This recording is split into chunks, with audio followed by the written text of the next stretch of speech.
Olá, companheiras, olá, companheiros, saudações petistas. Sejam muito bem-vindas e muito bem-vindos a mais uma edição do podcast Em Tempos de Guerra, a Esperança é Vermelha. Hoje é sexta-feira, dia 12 de abril. Eu sou o Patrick e toco a conversa junto com vocês. No episódio de hoje, falamos da decisão do Supremo Tribunal Federal, o STF, em relação à interpretação do artigo 142 da Constituição e à impossibilidade das Forças Armadas arvorarem o chamado poder moderador. Ouvimos o companheiro Walter Pomar, que da China fala e faz um relato sobre a participação de uma delegação do PT que está visitando o país. E ouvimos ainda o informe da companheira Caridia França sobre a eleição para a reitoria da Universidade Federal Rural do Semiárido, a UFER.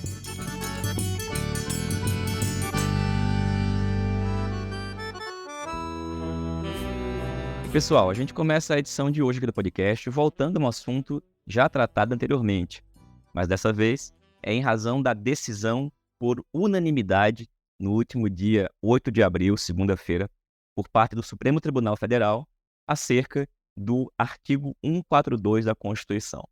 Como nós já tínhamos antecipado aqui na edição anterior do podcast, desde o dia 29 de março, o plenário virtual do STF estava analisando uma ação que dizia respeito à interpretação do artigo 142. O relator da ação foi o ministro Fux, e o relatório do Fux dizia taxativamente: as Forças Armadas não são um poder moderador, não podem arvorar esta condição e, principalmente, elas não têm o condão de tutelar o poder civil. Na mesma linha, no domingo, dia 31 de março, o ministro Flávio Dino também publicou o seu voto, endossando o voto do ministro Fux e reforçando, inclusive, que as Forças Armadas são forças subalternas ao poder civil. Bom, foi nessa mesma linha que todos os ministros que votaram virtualmente apresentaram os seus votos. E no dia 8, agora segunda-feira, por unanimidade, essa foi a interpretação dada. Ou seja, aqueles cartazes levados às ruas pela extrema-direita, a defesa permanente do bolsonarismo sobre a possibilidade de uma chamada intervenção militar constitucional, como nós já sabíamos, não passava de uma bravata, mas de uma utilização hermenêutica e política para justificar uma intervenção militar, agora, definitivamente, pelo menos no campo jurídico, teve esse ponto decidido.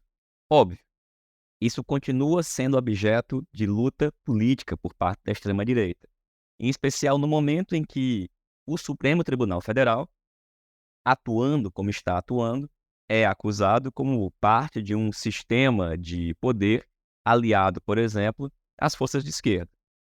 Nesse momento, uma das grandes preocupações que nós temos que ter é o fato de que a extrema-direita tem se colocado como a força social antissistema e colocado, inclusive, os setores de esquerda do nosso país do lado da ordem, como se o PT e os demais partidos de esquerda fizessem todos parte de uma grande conspiração global para que a extrema-direita, defensores supostamente da liberdade, não pudessem exercer a sua atuação política. Bom, inicialmente, importante a decisão do STF, mas é preciso ir além. É preciso ir além, por exemplo, alterando o texto constitucional, e existem discussões por meio, por exemplo, de propostas de emenda à Constituição que visam alterar o artigo 142 para taxativamente, e não apenas por uma interpretação da Constituição por parte do STF, afirmar categoricamente que não compete às Forças Armadas ser a última salvaguarda dos poderes constitucionais, tampouco exercer nenhum tipo de algo que seja semelhante a um poder moderador e, finalmente, extinguir aquela possibilidade de atuação das Forças Armadas para garantir a lei e a ordem. É importante lembrar que o Instituto da GLO, Garantia da Lei e da Ordem, estava previsto, inclusive, em outras constituições federais e que a sua origem está relacionada a uma atuação imperial e autoritária.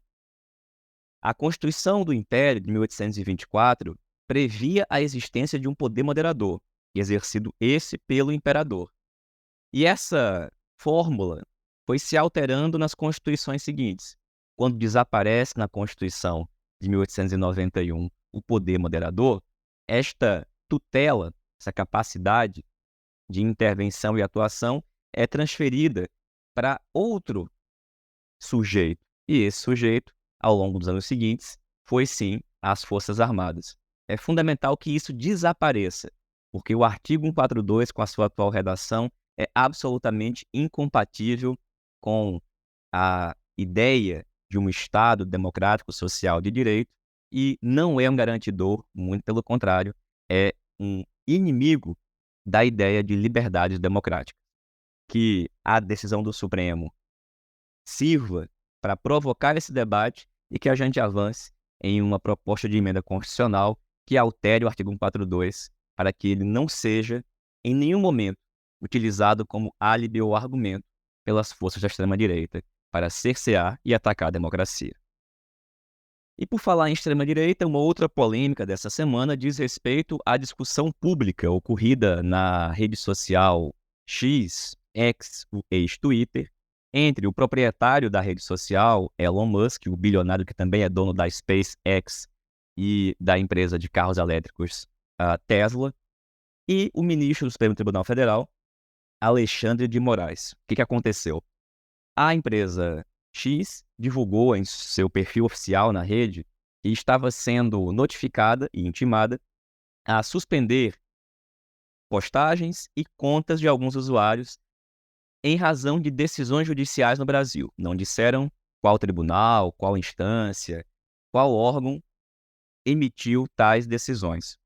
Bom, ato contínuo, o dono da rede social, o Elon Musk, retuitou essa postagem da própria rede social e passou a acusar o ministro Alexandre de Moraes e o Poder Judiciário como um todo no Brasil de autoritarismo e ação ditatorial. Em um dos posts, chama o Alexandre de Moraes, inclusive, de Darth Vader. Bom, houveram respostas de ambos os lados, mas nesse momento há um debate virtual, mas também para além e que transcende muitas redes sociais, que diz respeito à chamada liberdade de expressão. Pessoal, esse é um tema que nós, militantes de esquerda, petistas, temos que enfrentar frontalmente, porque a bandeira ou a ideia de liberdade foi agarrada pela extrema-direita e tem sido mobilizada, pelo menos desde o governo Bolsonaro, como uma das principais disputas ideológicas feitas por ele. Vamos lembrar que, quando o Bozo foi eleito, ele foi eleito com a consigna Deus, Pátria e Família. E depois, em especial no momento da pandemia, em que havia uma luta social pela sobrevivência das pessoas, pela manutenção do isolamento social, pela luta em torno do auxílio emergencial, que as pessoas ficassem em casa, e que a extrema-direita foi contra a vacinação, foi contra o isolamento social, eles acrescentaram na consigna do governo Bolsonaro, além de Deus, Pátria, Família, a ideia de liberdade. E essa última noção tem sido constantemente mobilizada na pandemia para atacar a vacinação, para dizer que as pessoas tinham liberdade de não se vacinar, tinham liberdade de sair nas ruas contaminando todo mundo e tinham a liberdade de fazer o que bem quisesse. Em um discurso, inclusive, o Bozo chega a afirmar que a liberdade é mais importante do que a vida e justifica com argumentos ultra-religiosos e fundamentalistas. O fato é que, nesse momento, o Elon Musk mobiliza as mesmíssimas categorias. E nessa semana recebeu visitas de parlamentares brasileiros, gente do Novo, gente do PL, e tivemos, inclusive, discursos na Câmara dos Deputados feitos em inglês para o Elon Musk, propostas de moção de aplauso feitos pelos deputados do PL na Câmara dos Deputados, de tal forma que essa discussão está ganhando um espaço significativo dentro da bolha da extrema-direita, mas que influencia o debate do conjunto da sociedade. Uma ideia que quer colocar uma pecha nas forças de esquerda, em especial nesse momento no governo do presidente Lula, de autoritarismo, fazendo uma associação entre a ação do STF, em especial na figura do ministro Alexandre de Moraes, com o PT.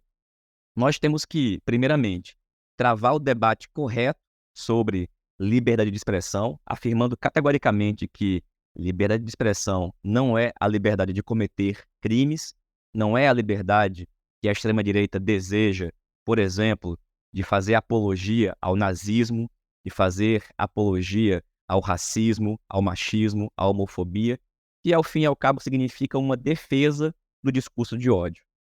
Na nossa Constituição, tão frágil inclusive, essas possibilidades não estão previstas.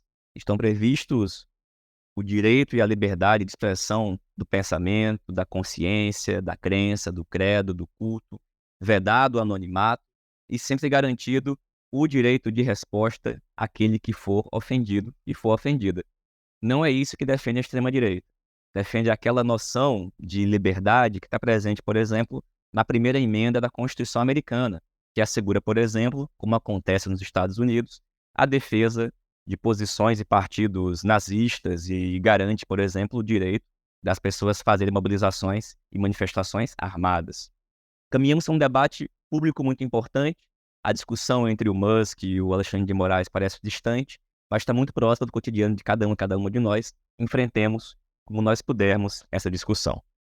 E pessoal, dito isso, para concluir com os fatos da semana, queria lembrar que foi votado na Câmara dos Deputados, na quarta-feira, dia 10, a convalidação ou a ratificação e homologação da prisão do deputado federal Chiquinho Brazão, até então membro do Partido União Brasil e agora sem partido porque foi expulso. O placar ficou em 277 votos a favor da sua prisão e 129 contra, além de 28 abstenções. O deputado Chiquinho Brazão é acusado de mandar matar a vereadora Marielle Franco. Para que a sua prisão, que ocorreu há algumas semanas, fosse ratificada, eram necessários 257 votos. Foram 20 votos a mais que se conseguiu. Bom, somente o PL, partido do Bolsonaro, orientou o voto contra. E o presidente da Câmara, o Arthur Lira, fez uma votação rápida, inclusive porque ele atuou, ao que tudo indica, para derrubar a prisão de Chiquinho Brazão, e toda a apreciação foi feita em cerca de 30 minutos. Durante a tarde desse dia 10, a Comissão de Constituição e Justiça aprovou a manutenção da prisão de Chiquinho Brazão por 39 a 25 e ocorreu uma abstenção. Ao contrário da análise no plenário, essa reunião do colegiado demorou bem mais tempo, quase 4 horas. E chama a atenção 2 fatos. Primeiro, o fato de que o PL entregou 71 votos não para a libertação, portanto, do Chiquinho Brazão. E que, além do PL, o União Brasil, que é o partido dele, também entregou uma alta votação. E o mesmo ocorreu com o PP. De tal forma que a direita se mobilizou e quase, por muito pouco, não conseguiu colocá-lo em liberdade. E o segundo fato é que chama muita atenção que, do nosso partido, Partido dos Trabalhadores, 4 deputados não votaram, ou porque não estavam presentes, ou porque se abstiveram, e um deles é o atual vice-presidente nacional do PT, o deputado federal Washington Quaquá, que vinha anteriormente criticando, inclusive, tinha feito declarações públicas sinalizando em favor do deputado Chiquinho Brazão e colocando, inclusive, em discussão a investigação realizada pela polícia. Como nós já tínhamos feito anteriormente, tínhamos provocado uma discussão na última reunião do Diretório Nacional do PT para que esse deputado federal do nosso partido seja retirado da condição de vice-presidente nacional do PT e não fale em nosso nome isso que fala e que não faça em nosso nome isso que está fazendo.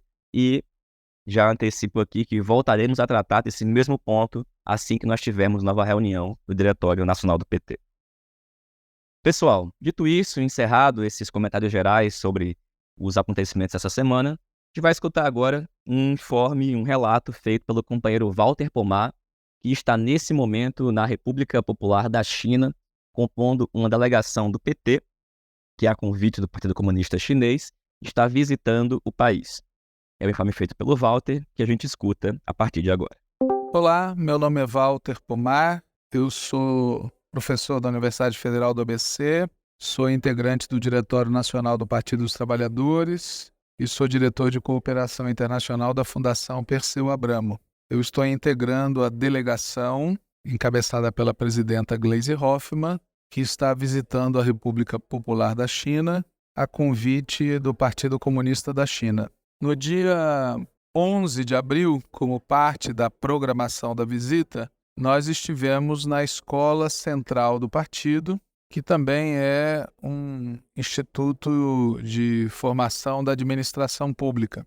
No passado, eram duas instituições que hoje estão unificadas numa só, ou seja, é uma escola central que forma quadros do partido e que forma quadros do partido que estão no governo, né? Essa unificação, ela é recente, é de 2018 e corresponde a uma orientação política que afirma, que reafirma, que enfatiza o predomínio do partido sobre a condução política geral do governo. Bom, nós fomos recebidos na escola, ela ocupa um amplo espaço, são vários prédios, um espaço aberto muito bonito, com esculturas belíssimas, uma do Mao Tse-tung na entrada e outra do Deng Xiaoping na saída. Tem um lago dentro da escola, enfim, ela é arquitetonicamente um deslumbre. Nós fomos recebidos num salão de recepção, a delegação inteira se instalou e depois das falas protocolares feitas pela presidenta Gleisi Hoffmann e pelo dirigente da escola que nos recebeu, esse dirigente que fez questão de destacar o fato de que a maioria dos integrantes da direção partidária do PC da China passaram pela escola, ele próprio é membro do Comitê Central, ele disse que é conhecido, é chamado pelos dirigentes como professor, por ter dado aula para vários deles, também nos deu uma aula, né? Nos relatou, sob a forma de 13 pontos, a linha política do Partido Comunista da China no tocante a várias questões, a questão internacional, a questão nacional, a construção do socialismo, a administração do país, a importância da cultura. Enfim, ele deu um panorama da política do Partido Comunista da China, sempre enfatizando a importância que o partido dá à formação dos quadros, né? Eles têm, inclusive, algumas expressões que sintetizam isso, como a ideia de que os quadros devem ser limpos, zero de corrupção, eles devem ter aplicação no que fazem e devem estar imbuídos da ideia de servir ao povo, né? Essa noção de servir ao povo é muito importante para o Partido Comunista da China, né? O Partido Comunista da China se enxerga e diz de si mesmo como sendo uma organização que serve ao povo chinês, né? O reitor, evidentemente, também enfatizou muito a questão do socialismo, né? Fez críticas duras ao comportamento dos Estados Unidos e à situação do capitalismo no mundo.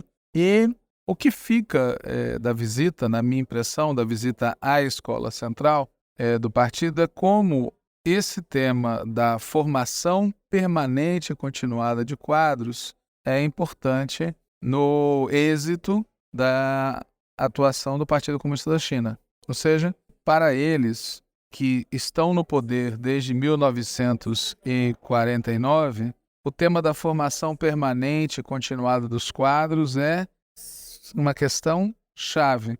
Eles nos explicavam, por exemplo, que todo quadro do partido tem que passar, pelo menos uma vez a cada 5 anos, um período longo na escola, muitas semanas. E isso vale do militante de base até o membro da comissão permanente do Politburo. Ou seja, do militante de base até o Xi Jinping, todos têm que passar períodos longos na escola. E esses períodos exigem estudo aprofundado das questões.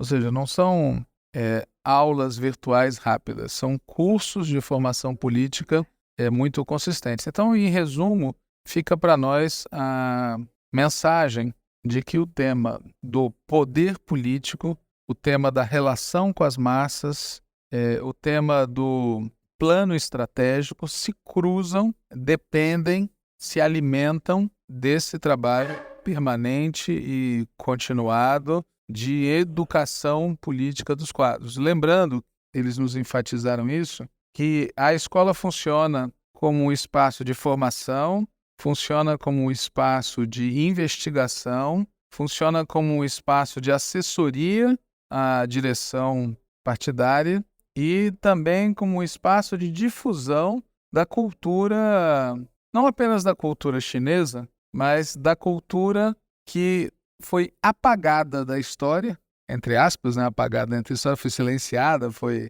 pela cultura capitalista dominante, né? Bom, ao final da visita, foi enfatizado que nós temos interesse, a presidenta Gleisi Hoffmann enfatizou que nós temos interesse em ter relação com a escola. Isso já havia sido enfatizado antes na visita feita ano passado por outra delegação da qual fez parte a companheira Maria do Rosário, que é a nossa secretária nacional de formação política. Então foi reafirmada a ideia de cooperar com a escola, mandar um grupo de militantes do PT para participar de atividades formativas na escola e fazer isso com regularidade, assim como também foi feito o convite para que ainda em 2024 um grupo de professores e professoras da escola venham ao Brasil, no caso a convite da Fundação Perseu Abramo, para nos falar sobre a história e o funcionamento do Partido Comunista da China,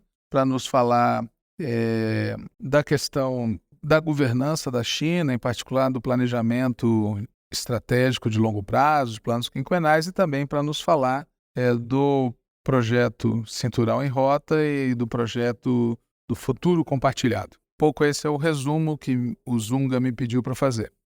Valeu, Walter. Obrigado, companheiro. E, gente, vamos escutar agora um informe feito pela companheira Caridia França, do DCE, da UFERSA, Universidade Federal Rural do Semiárido, lá no Rio Grande do Norte, que fala para a gente de uma importante vitória obtida na eleição para a reitoria daquela universidade.